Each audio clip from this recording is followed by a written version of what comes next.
More than 2 million people die every year in the U.S. Meaning, depending on the cause of death, for every one person, 8 patients waiting for organ transplants could receive the life-saving surgery. Yet close to 115,000 people remain on the transplant waiting list. And 20 people die every day waiting for organ transplants.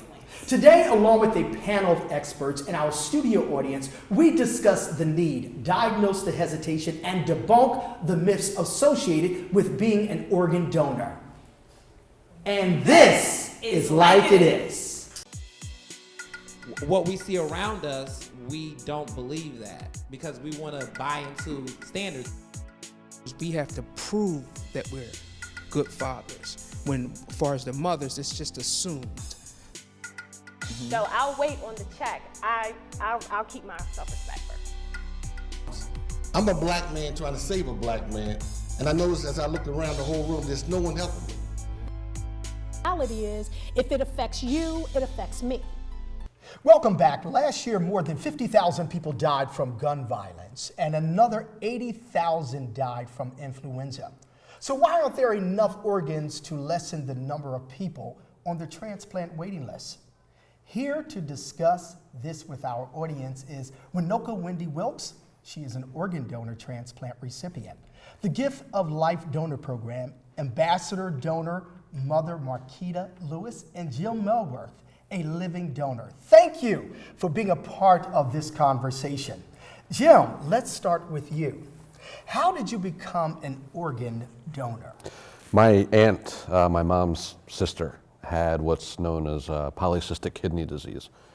Genetic disease, we didn't have any history of it in our family, so they think it was a mutation. In the late 90s, she was diagnosed and her kidneys eventually began to shut down. My mom was the first one who we thought was gonna give her a kidney, and she went through the testing and got ruled out. Then another sister, another one of my aunts, went through the testing, she was ruled out. And there were 5 of us who went to get tested. Wow. I was one of the 5, and we all matched, but I was lucky, I was the first one they called. So in February 28th, 2006, I gave my aunt a kidney, and we're celebrating 13 years. Congratulations. And everything's been great. Great. What is the procedure to become a living organ donor? It varies. There's all kinds of different ways that it can happen. There are some people who just call up a transplant center and say, hey, I want to give a kidney, and they don't even have anybody lined up. They just, an altruistic giver who just decides they want to donate to anyone who needs it. And then there's someone in my case who had a family member who needed one, and so she found somebody within the family. I talked to a woman today, actually, who gave to someone in her church who she didn't know. The pastor put a note in the newsletter that somebody needed a kidney, and she saw it and said, you know what, I'll do that. So you're saying it's that easy for people to want? It really is. It really is. And I'm living proof that 13 years later, I've had minimal, if any, effect to being a living donor. Wonderful. Prior to that, had you ever been a donor? I was registered to be a donor as soon as I got my driver's license. I remember in high school, Gift of Life would come to the school and would hand out the bumper stickers and everything. So I was always aware of it. Didn't really think I would ever, be one or end up, the way that I did. But it's been great. Yeah, I know you must really feel great to be able to be a donor. It's pretty neat. It's pretty neat. My aunt now has 3 grandkids.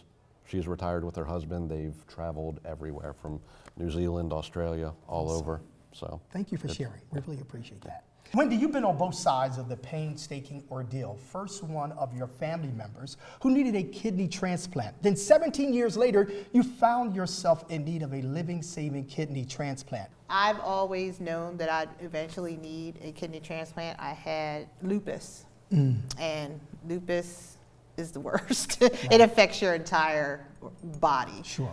And I've had it probably since college, since my freshman year in college.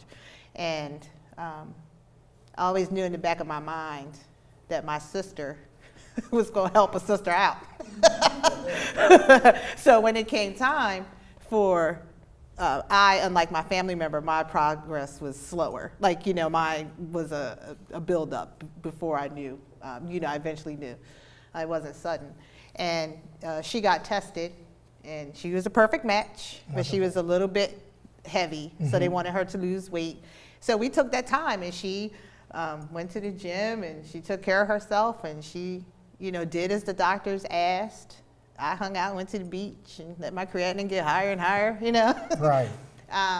Then when she went back for the final testing when I was ready, she had exercised herself into proteinuria, which kicked her out of being my donor.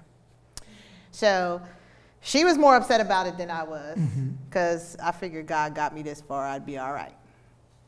So I put my thinking cap on, and I said, I've built businesses for other people. How come I can't market myself and what I need? Closed mouths don't get fed. So I put together a guerrilla marketing campaign. I had ads in the paper, I had car placards, I had folders to give to people, you know, information saying I need a kidney. But I'm a proud alum of Georgetown University, and I'm very active. I'm actually co-chair of the Black Alumni Association there. Congratulations. So I am deep in, and not only that, I have really good friends who, some have showed up here today, and part of my marketing campaign was I wanted a billboard. So I put together a GoFundMe page, and it was fully funded in 2 days. Wow, that's amazing. And we wound up having enough money. Billboards are expensive if you can't get it. That's true. They're a lot of money. And we had enough money in those 2 days to have it up for 2 months. So it went live October 8th, 2016. And I received my transplant November 18th, 2016. Let me ask you, have you had any complications? No. Because I know some people that have had lots of complications.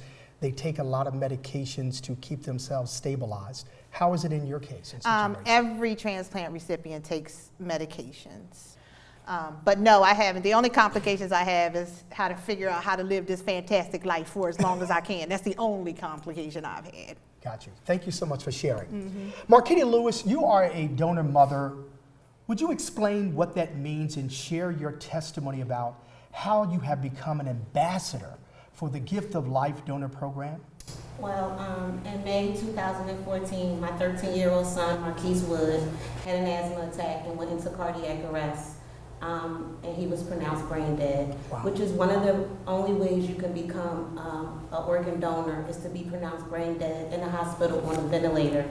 So as I sat and chopped for a couple of days, once it finally hit me that my son is really brain dead, I decided to donate his organs. I've always been an organ donor since I got my license, so I knew how important organ donation was.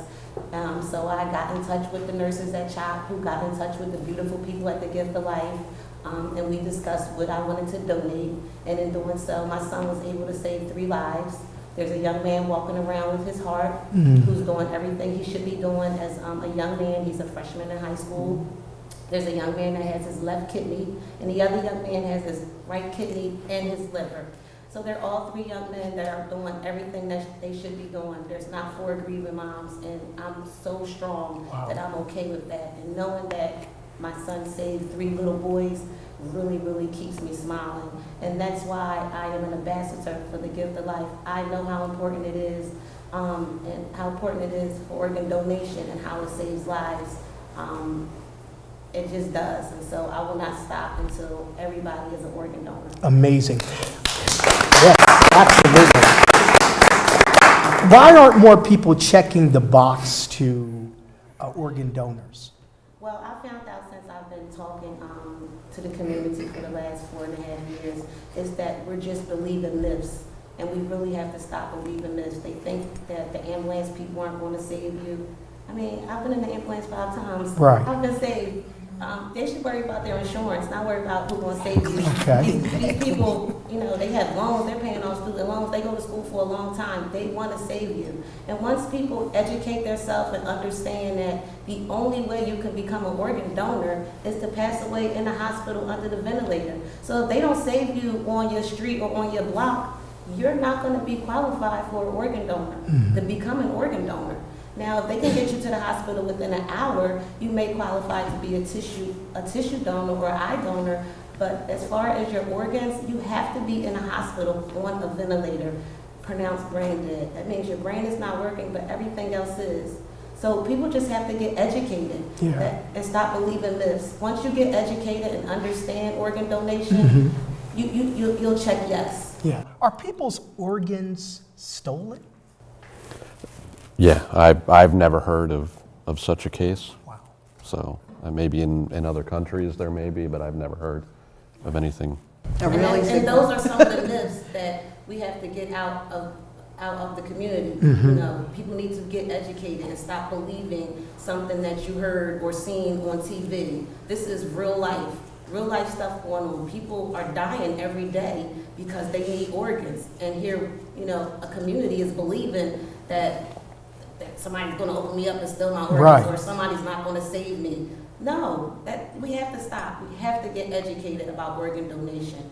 With all this obesity, high blood pressure, you never know what part of the spectrum you're going to be on. If you're going to ever need a kidney, That's true. a liver, lungs, you don't know that. So don't just say no, thinking someone's going to kill me. Oh, they can't wait for me to die to take my organs. That's not it.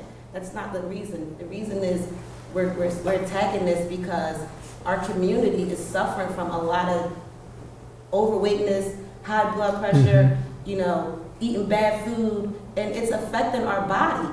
So we have to get educated on how important organ donation is. So no, I don't believe people are stealing organs in the United States. Good. Thank you for sharing. We're going to go to our audience. State your name, please. Shirley J. Carter. Okay, you have a question. I just want to make a statement, and I will say that organs are stolen in the United States. And one such person was named Kendrick Johnson. He was from the state of Georgia. He was found in a school. He was rolled up in a mat, and all his organs were gone. It was discovered later on through the autopsy and other people. And there's also cases in Chicago, most recently, where girls have been found and their organs were missing.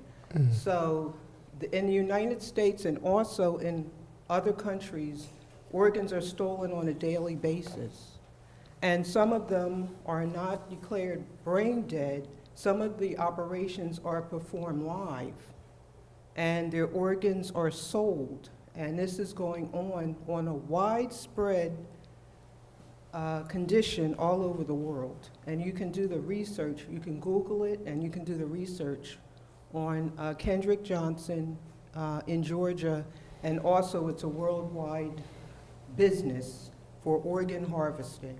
And that's why some people are scared to sign up for organ transplants. It's going on. Thank you so much for sharing that. Thank you.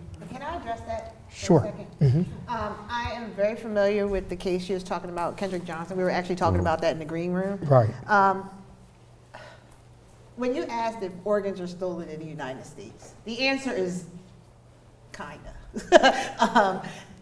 The legit process does work. They're not, as she said, you have to be on a ventilator, the organ has to be viable, there's tighter tests and antibody tests. It's not, you don't just say, hey, I want to give you this organ, you want it. It doesn't work like that. Right. So to have an organ transplant is a process, and 99% of the time that's how it works. Is there a black market? There's a black market for everything. Sure. If you want Nikes cheap, there's a black market for that. Right. So to just blanketly say no is probably not the right answer. There are fail-safes for people who want to donate. But as far as I know, with the black market and with that kind of thing, I don't know. There's no way to know if you're a match just from a general, I can't say I'm going to get, thank you for your kidney. That's not. So there isn't like, I don't know how someone would test someone to see if they were a match. I don't know how all of that would work. But desperate times calls for desperate measures. And you read about people who are wealthy and very sick, and then they aren't. So, I mean, you have to give a little bit of validity to what this lady said, but on the whole, I would say no. Right. Like It Is, we'll be right back.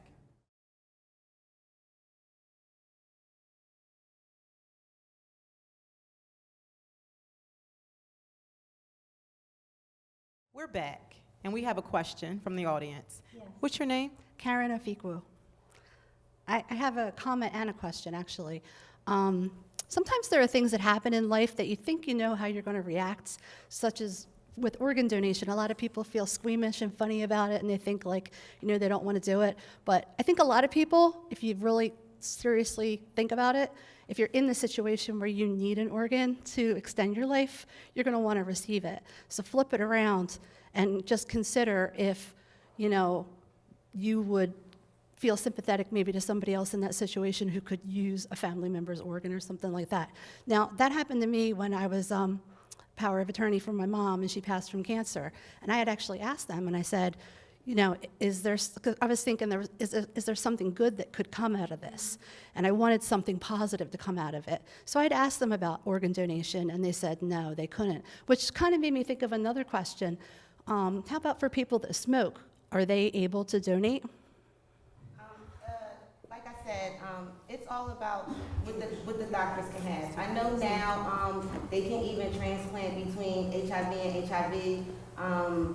I know that if your cancer is hasn't been in remission for 5 years or 6 years or a couple years, that's probably why she wasn't a candidate for organ donation. I'm sure once they open you up, your lungs may not be good if you're a smoker, but you know, maybe your kidneys or your liver or your heart is still good.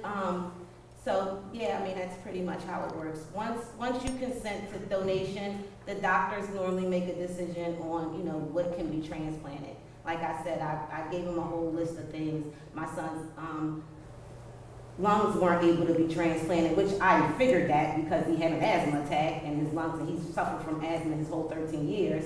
But I still donated his lungs to be able to do research. You know, maybe they can help help doctors figure something out about asthma.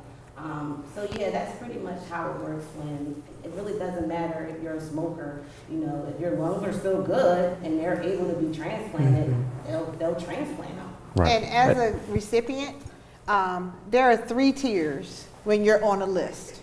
They will call you, you sign up. When you sign up, they give you the option of being only a tier 1 recipient, a tier 1 and tier 2 recipient, and a tier 1, tier 2, tier 3 recipient. And what that means is tier 1 is the pristine kidney or whatever organ. That's a person, you know, like the one I happened to get, who was a young person, probably smoked a little weed, you know, but there was nothing else there. Number 2 is a person who had a chronic illness, but it might not have been cancer or lupus or something that affected the organ per se, but you knew that they had something. Then there was a tier 3 who had hepatitis or HIV and that kind of thing. And you are presented with these options. So you have the choice to take the chance. It depends on how sick you are, what you're willing to accept as an organ for your particular situation. You know, but it becomes tier 1s are automatic, but tier 2 and tier 3 you have to say yes to as a recipient. Now I want to go to the comment that you made, because I think it's really important. 2 things that you said that I think are important.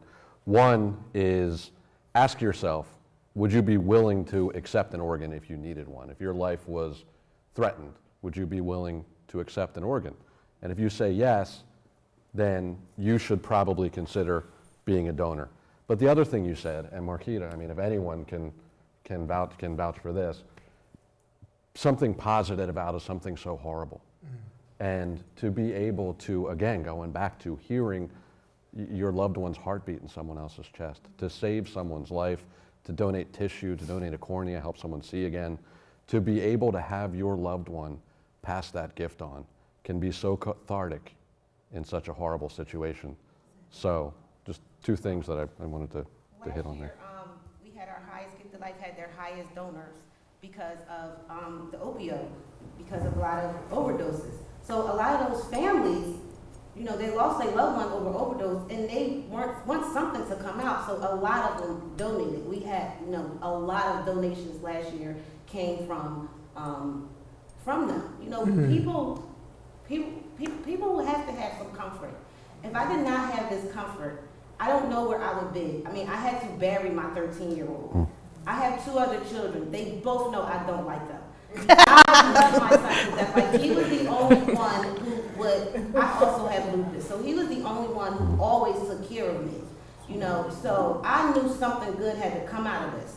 And I can still smile every day and come out and talk to my community and go to the schools and talk to the young kids that are getting ready to get their driver's license and just make you aware of organ donation and how important it is, you know, and let people know that we bounce back, we do smile, and it's because of organ donation. I have friends who have kids that have gotten killed and have lost their children, and they're in a bad place because they have nothing. They have nothing. Half of them don't even know who shot them, so you have a loose cannon out, and they don't even know, you know, so their family member is not resting well, they're not resting well. Well, I can rest well at night.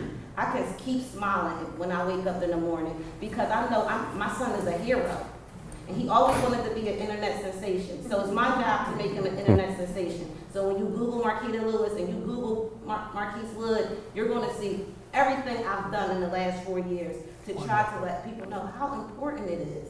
I love when I meet recipients, you know, hearing that they've had their organ for 6, 7 years, 14 years, 19 years, 23 years, you had your heart. That's a blessing. Sure is. That is a blessing. It is.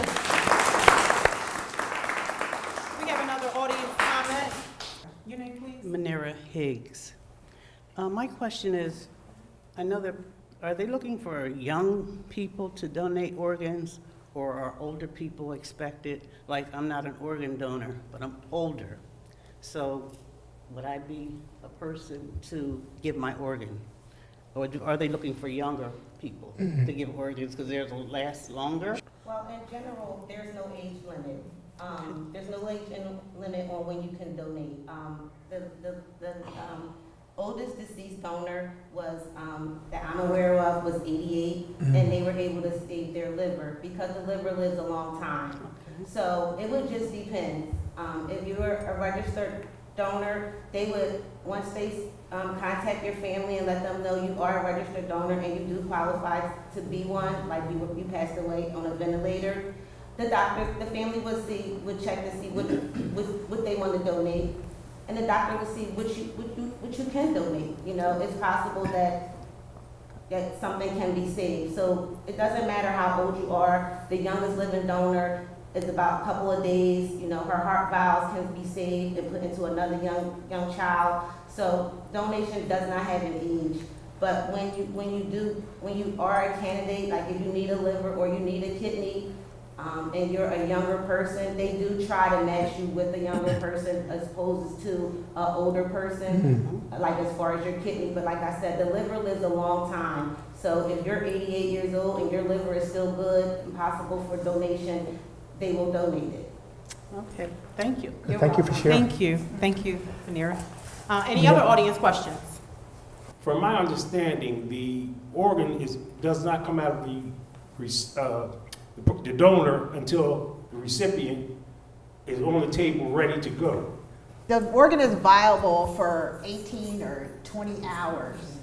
Like my donor was from Minnesota, and I was in New Jersey.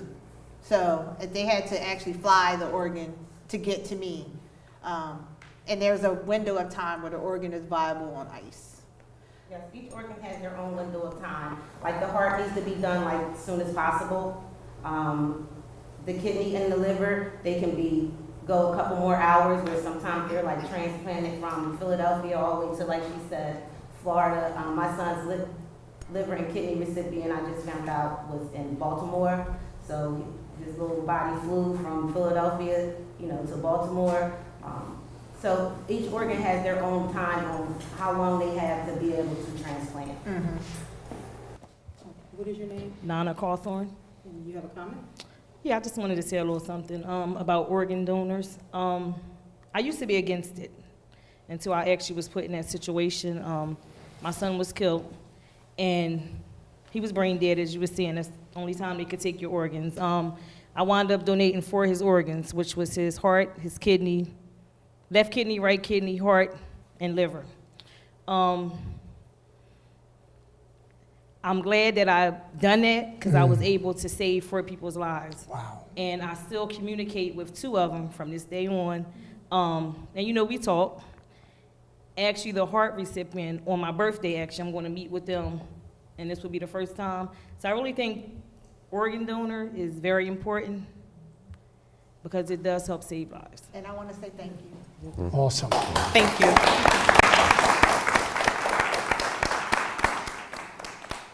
What is your name? Johanna Conyer. So my question is, what is the process of, I guess, of prioritization of the recipients? I can answer that.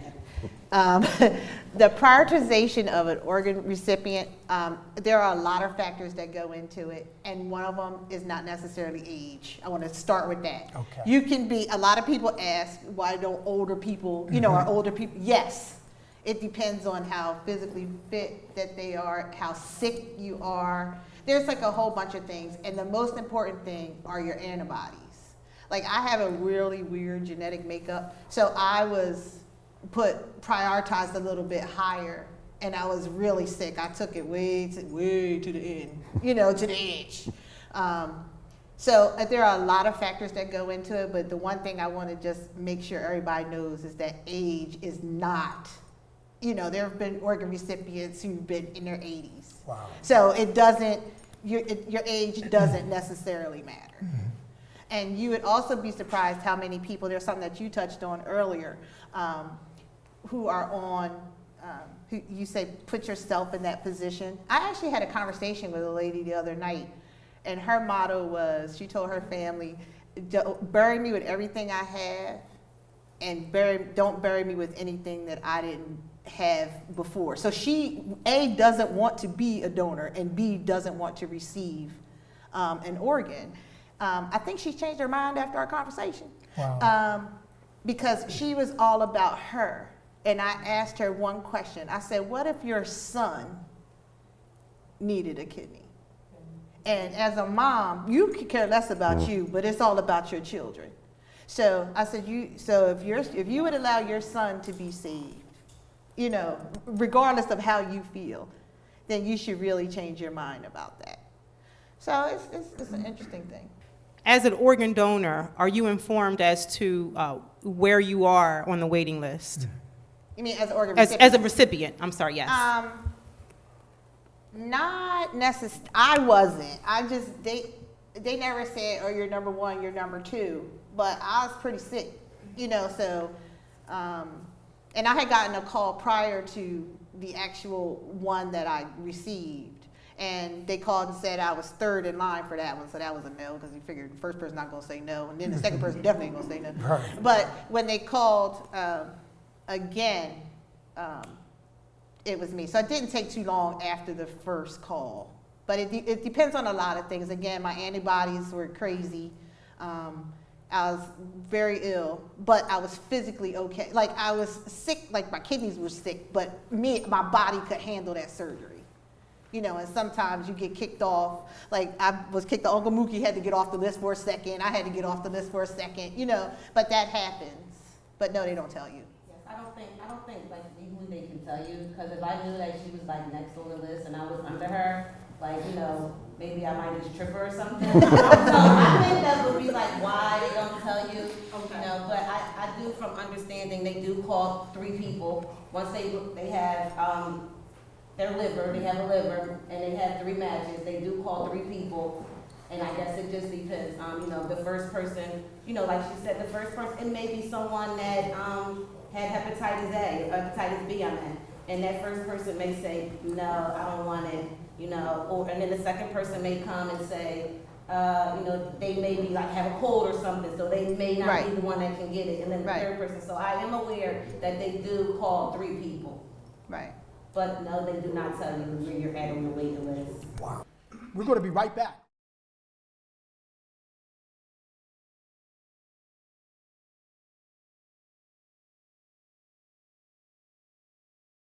State your name, please. My name is Ray Brown. The marketing program needs to begin, I would say, in school, in elementary school, if anywhere, because there's a different value on life today than it was when I was a kid.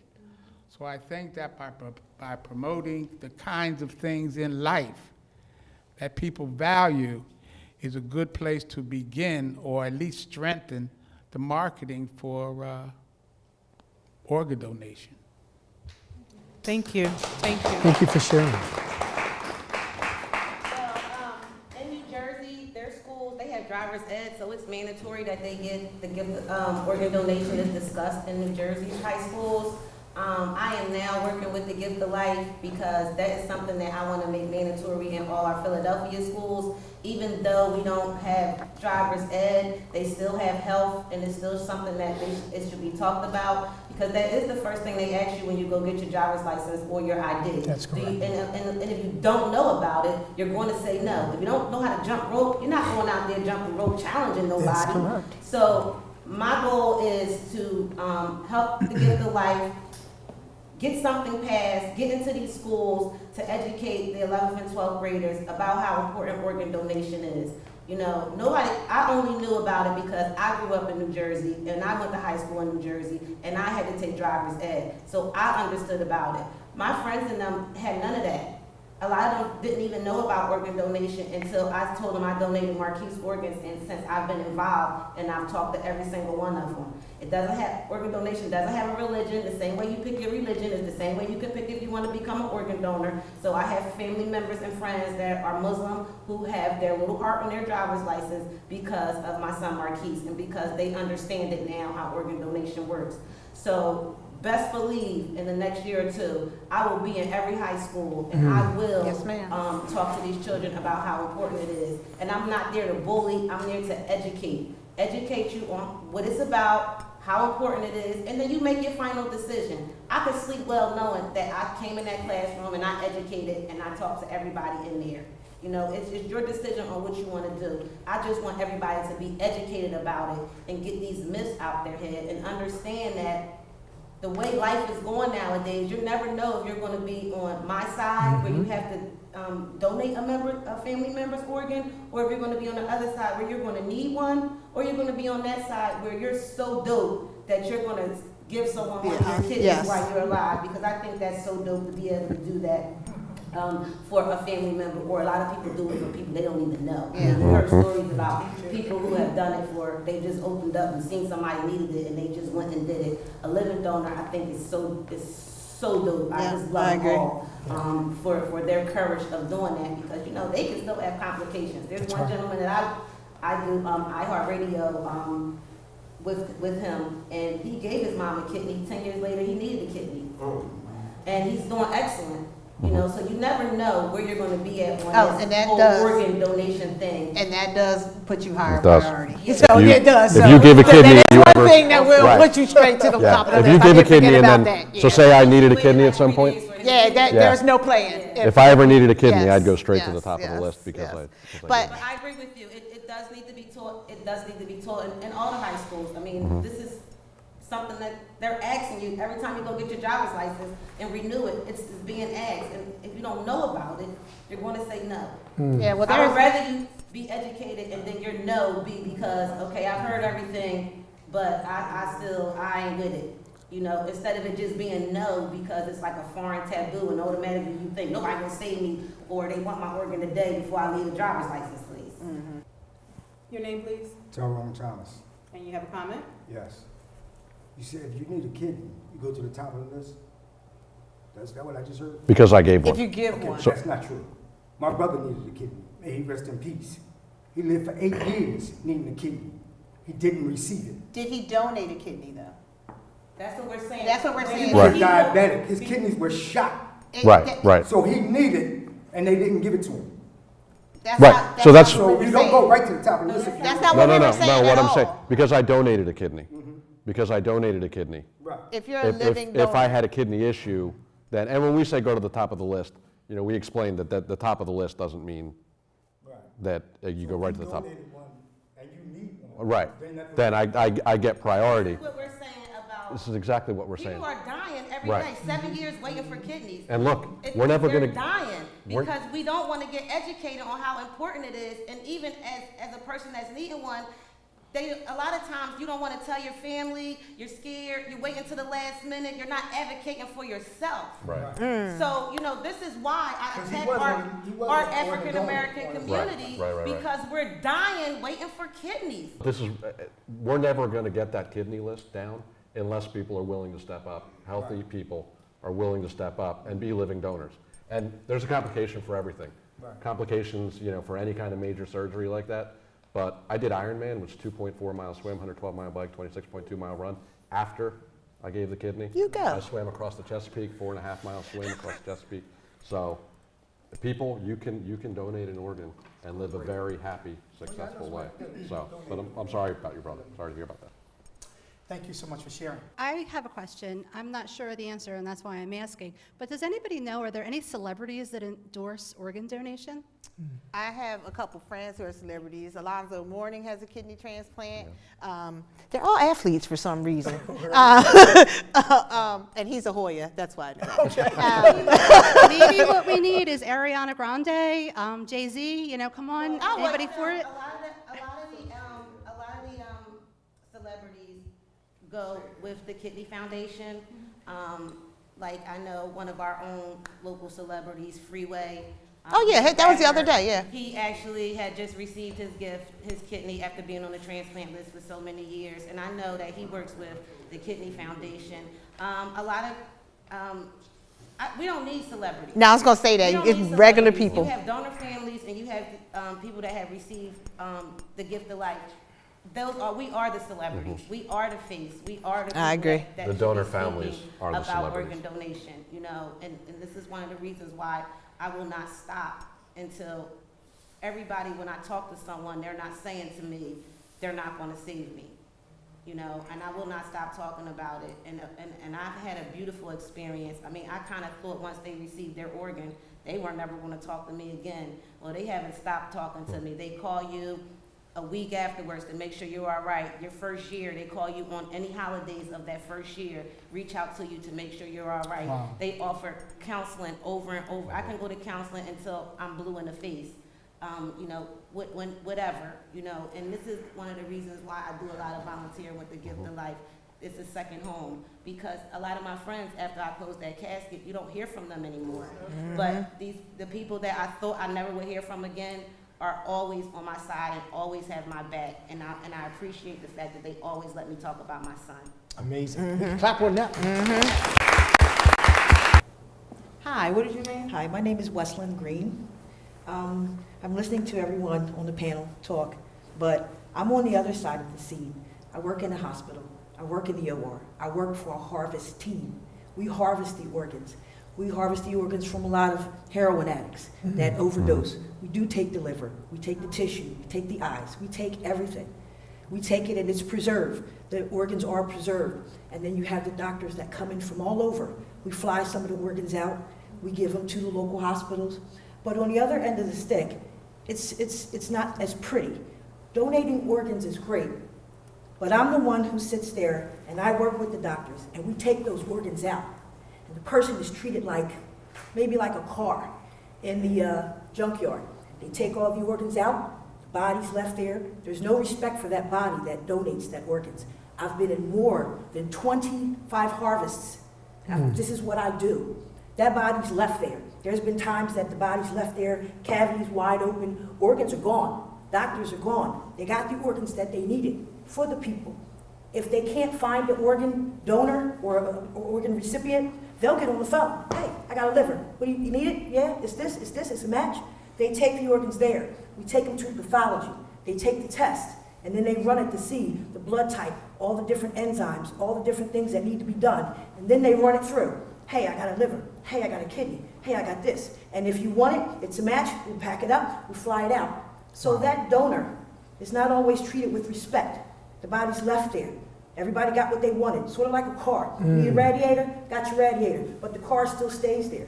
So it's like, it's two sides. It's good if you are the recipient and your life goes on, but for that person who donated those organs, it's not such a pretty scene. But I've done this, and we've also, our crew, our staff, we've had to have counseling because it's like, oh my God, it's a horrible thing to watch.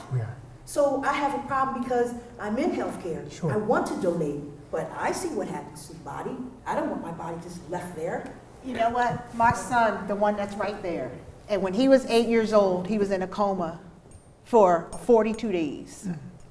He had an accident where something like, they call it the $1 million hit, where you get hit with a baseball or something and it caught him in the middle of a heartbeat. So he was in shock for 42 days. They didn't think he was going to live. This was after my close family member had his transplant. And I saw my baby laying in that hospital, hooked up to all those tubes and that ventilator. And I knew that if God did not keep him here, that his body was going to save somebody else. And you talk about how they treat the bodies, and I'm a realist. Medicine is not pretty. It's not pretty when they crack your chest open to give you a heart bypass surgery. It's not pretty when, you know, you get your boobs done. It's not pretty. So that, what you talking about, doesn't matter. I saw. And if you adult, Right. it doesn't. I'm a donor mom, and once I pronounced my son brain dead, he's gone. Right. He's gone. Yep. And if they took him in that room and flipped him over upside down and got what they needed to save Right. those 3 young boys' life, then so be So it. be it. Because that final call I got said, Ms. Lewis, transplant went great. We Mm. got the organs you requested. We're gonna wrap your son up and he's ready to go home to his next place.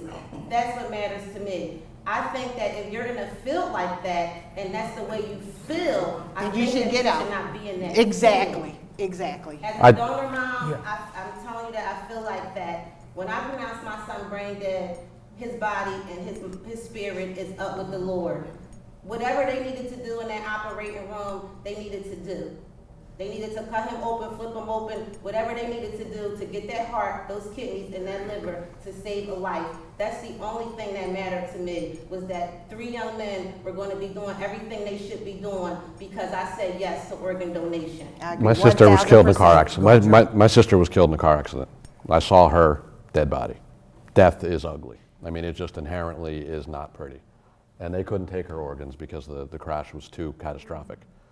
And I've been with families whose son gave his heart, and they got to listen to the heartbeat. And I don't think they would have cared what their son's body looked like, but to be able to put a stethoscope up to the chest of someone and hear their son's heartbeat. I mean, the coroner's going to take them and finish And it do out the same anyway. thing, yep. They're going to make it look worse than probably transplant did. So, you know, this is why I come out a lot into our African American community, because we have to just stop it. We have to get educated and realize that at the end of the day, organ donation saves lives. They are building dialysis centers in nobody else's community but our community. Everyone that looks like me has a dialysis center or 3 in their neighborhood, and you're not going to tell me they're not. You don't. Because we're in there. We're in there. We're suffering from needing kidneys and needing livers. And we're the ones that don't want to get educated about organ donation. You're technically not supposed to get a second chance of life, but there is people who check yes on organ donation who helps you get a second chance of life. And people say, you know, there used to be a saying, YOLO, you know, you only live once. My saying is, my life is lit because I got to live it twice. And it's because somebody was okay and understood that their child was going to save, he wound up saving 6 people. So he was okay with me living, and their son was gone. I mean, so that whole, I mean, people put up these mental barriers, and those mental barriers can cost somebody else their life. And I understand some people might not want to do it, and you know, that's your prerogative. But I've been working with people in DC, as I told y'all, you know, working on legislation to make donation mandatory, where you have to X off instead of Xing in. Because there's no reason for so many people to be on dialysis and to be waiting for hearts and to be waiting for lungs. And you have people in Chicago shooting up the whole neighborhood with viable young organs. Or you have people who, you know, have these barriers that don't exist that won't help somebody else live. Thank you for sharing. Like It Is, we'll be right back.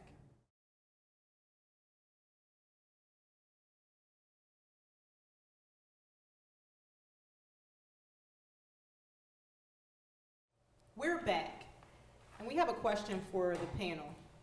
What laws are in place to protect donors and recipients to prevent the theft of organs or placing someone's name higher on the list?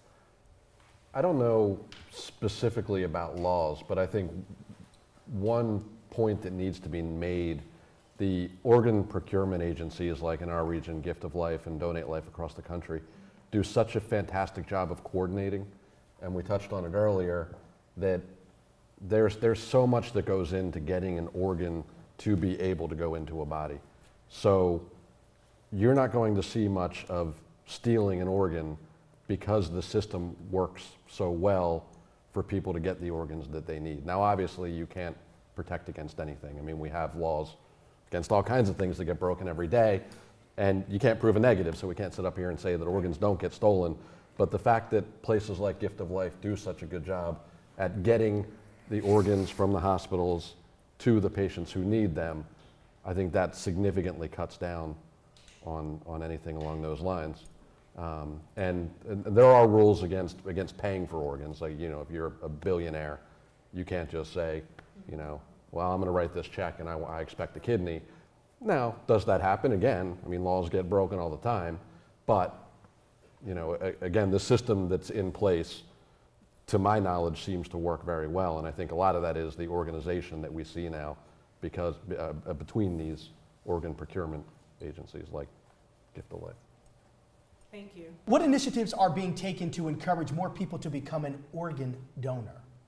Well, like I said, through the Gift of Life, we have a lot of different organizations, which in it we have the ambassadors who are made up of different minorities, and we go out into the community, we go out into the churches, job fairs, we set up tables, we go out to the schools, also a lot of donor families. People really like to hear the stories from the donor families. You know, it really puts it in a lot of perspective about how organ donation is. So they really rely on, Gift of Life really relies on the recipients and the donor families as our volunteer people to go out into the community and tell a story. Well, your story. You're not telling any story, you're telling your story. And there's also, from my end, you can tell I'm really shy. So I was very transparent about everything that was going on with me. And because of the marketing campaign that I put together and people being involved, they became involved in saving my life. Whether it was cash, whether it was getting tested, there wound up being 745 people tested. Wow. You know, during my thing, calling up because of me. And if everybody did that, that would help a lot. And I think, I know at least in the Black community, a lot of people don't tell you things. Everything is here. They can be dying and you won't know it until you get the call that they're dead. So unless you say that you need something, nobody is going to even think about giving it to you. So I was very open. Johanna, was I not? Everybody knew. The billboard, it's just that, and that was kind of how things started working. And now I get inboxes at least once a week saying how, you know, because of you, I did this. Because of your story, you know, calls in the middle of the night. My aunt, she won't open her mouth. Put her on the phone, I got you. You know, so, but you have to be able to be your own advocate, as you were saying. And if you don't want to help yourself. And I think there's a group in Philly or in the Philadelphia region of living donors who are very vocal about our experience and about how it's worked out so well for us. So I think kind of encouraging people to see that a living donor can lead a perfectly normal life, because again, knocking down that list, that kidney list, there's a lot of people on that kidney list. And a lot. So if we can get more living donors. That's great. What organization can people reach out to if they need more information, you know, regarding this? You can go to donors1.org. That's the Gift of Life. You can call me. Exactly, that's what I'm saying. Look us up. The one place you can go is donors1.org, or you can go to the Gift of Life website and get more information about our own procurement center right here down forth in Cowell Hill. They also have a Gift of Life house, which is like the Ronald McDonald House, but everyone in there is either waiting for a transplant or is post-transplant, and you can stay there at a discount rate if you live outside the city. So those are two places that you can go and get more information. And like I said, the website again is donors1.org. You can also go there to register if we have touched you in this audience and you want to go register. It only takes 30 seconds to register. I have a phone, you have a phone. If you have an iPhone, apparently they have an iHeart on it that you can just go to and register through there. So, so is that donors, the number donors, one, or donors and one? Donors, the number one.org is where I would suggest everyone go to start your education process. And if anyone has questions about becoming a living donor, they can find me on Twitter at @jmelwert. Google me. More than happy to talk to anyone who's thinking of doing that. Right, and if you want to see somebody who's living their life totally after transplant, I'm your girl. You can check me out. Winoka Wendy Wilkes, Facebook, Twitter, and Instagram. Right. But, you know, if you're given that gift, you know, I'm using mine to the fullest. We have final comments from our audience member. What's your name again, ma'am? Shirley J. Carter. Okay. And I just want to mention that Tina Turner just had an organ transplant. She got it from her husband. Yes. Wow. So I hope she's doing very well with that. Thank you. Thank you. And I believe we have one other comment from our audience member or a question. Yeah, I just have a comment. I'll stay. Okay. What's your name? My name is Carlton Perry, and I just wanted to clear up a couple things because I've had a transplant, kidney transplant. Regarding the age, there's been instances where elder people have donated organs to their kids. So you can be 70, 75, or whatever, it doesn't matter. Although they prefer you to be a little bit younger, some of the things they look at is you get a lot of testing to get a transplant. So an organ goes through a lot of tests. So when people talk about stealing organs and stuff, I'm not saying it can't happen, but it's a lot of dots that got to be connected for that organ to go inside your body. So that, yeah, that's just, yeah, to be a match. Also, they have an interlocking network where you can give a kidney or a transplant, an organ to one of your family members, even if they don't not a match. What they'll do, they'll swipe your organ out. So if my sister needed an organ and I don't match, I can still donate an organ. And what they'll do, there's a giant network through the whole country. And what they'll do, they'll swipe it out to maybe somebody in California, and then somebody in Baltimore and send you their organ that is a match. Okay? So that's all I really wanted to say. So if somebody's willing to donate an organ, you'll get an organ. That's correct. Okay? Yeah, it's called a chain. Thank you for sharing And pretty cool that. story about that in Philadelphia. Somebody just went and said, I want to donate an organ. And they started a chain, and it with 4 people down the road. So 4 people's lives were saved because somebody just went in and said, I want to donate a kidney. Sounds good. Are there any final words that you would like to share, our guest today? I would just say, you know, if you've ever thought of donating an organ and you're in a position to do it, to seriously think about it. You can save a lot. It's amazing to be a part of. It's amazing to be able to be a living donor. And I would also say, if you're concerned about signing up to be an organ donor because you think someone might let you die to get your organ, I know some good lawyers. I know some good lawyers, and they would be more than happy to take up a case like that, and they would probably win it. So thank you, Joe. Don't worry about that Okay, anymore. we got you. Wendy? Having been on both sides, both as the caregiver and anticipating an organ for someone else and then being the person who received an organ, I really think that being an organ donor, you know, as she was saying, you're a superhero. That's all I can say. Your gift, whether it be living donor or deceased donor, it saves lives. And as a recipient, I am just so grateful. You know, and it has changed not only my life and the things that I'm able to do physically, but I'm a new person. Yeah. And I'm a better person, and I'm a grateful person, and I'm a happy person, and I'm a duck with a raincoat. Stuff that used to bother me just doesn't. And I think that's good for the world. So. Thank you. Markita? I mean, mean, I just want to let everyone know, tell them to just get educated. You have to get educated about it. 52% of the people that are waiting for kidneys are African American and Latino.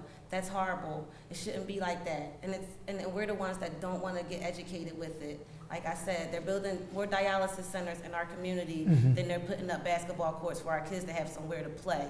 So I would just suggest everyone go home, have a conversation with your family members. You know, even if you decide you still don't want to put it on your driver's license and you want to do it still, have a conversation with your family members, your younger family members, your older family members. Let them know how you feel about it. So if anything ever happens, they know your wishes. You want to tell them you want to be buried or you want to be cremated, let them know, you know, it's not on my license, but if I ever got into that position where I'm a candidate to donate, tell them yes. Because I spoke to Markita and look how proud and how happy she still is, and I'm going on 5 years. You know, I don't have my son, but I have these 3 young men that I'm so blessed to know, and they're doing everything they should be doing as young men, and that makes me smile, knowing that there's not 4 grieving moms. I'm a Scorpio, I can handle it.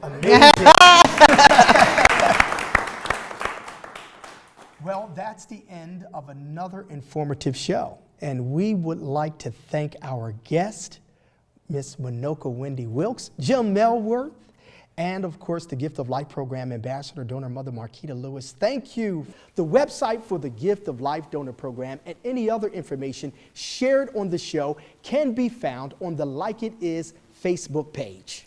We recycle our waste to save the environment. Why not recycle ourselves to save our fellow man? Thank you for being a part of our conversation. To watch previous episodes, go to the Like It Is YouTube channel, and you can also catch the show every Saturday at 5 p.m. on Comcast channels 66 and 966, and Verizon channels 29 and 30. Now, from the entire Like It Is crew, our guest, and the studio audience, thank you, and have a good day.